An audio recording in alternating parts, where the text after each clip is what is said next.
Business Group IBEC has published its pre-budget submission, which contains a range of proposals which it says will bolster the economy as it emerges from the pandemic. That includes a bringing forward of some capital spending and incentives to encourage more investment in research and development. Gerard Brady is chief economist at IBEC. He joins me on the line now. Overall, Gerard, you're calling for fiscal discipline, but you also want to see more done sooner on major challenges like housing, emissions, falling multinational tax revenue. How can the government do both of those things?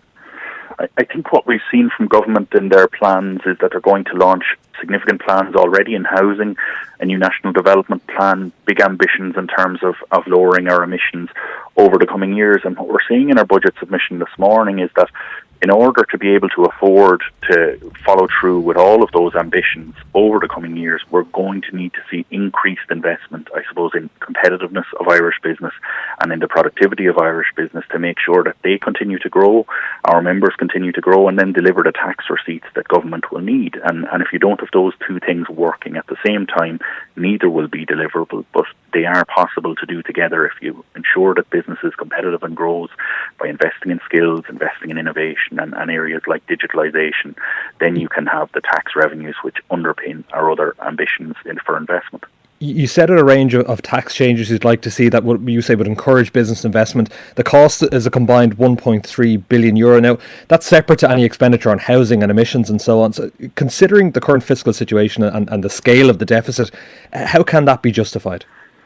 So we've fully costed our submission, and it's in line with the government's plan to reduce the deficit by $6 billion in 2022. So what we see happening is that as the economy recovers, some of the supports, although not all of them, for some of the COVID supports will start to disappear and fall away.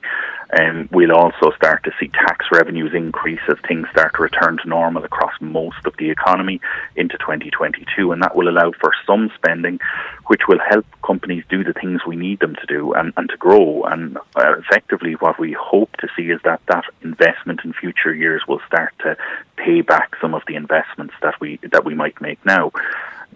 You say that fiscal discipline requires a clear prioritisation of what is deliverable. So what areas do you want to see deprioritised?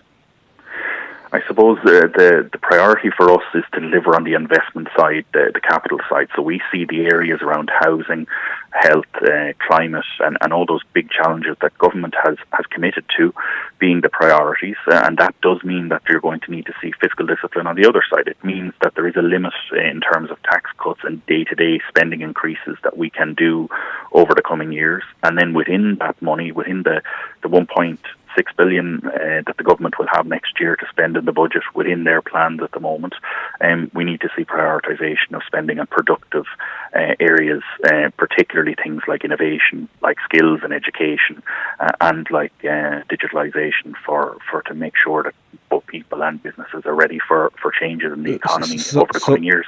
So what areas then need to be left aside as a result of the priority there that you've set out?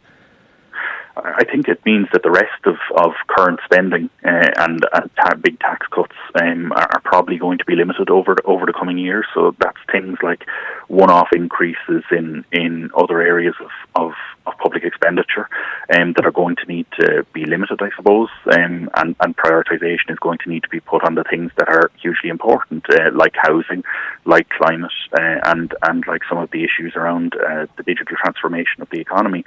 And look, that is the same as every other budget, that priorities need to be picked, and in our view, those are the right ones and in line with where the government is heading in its fiscal plans.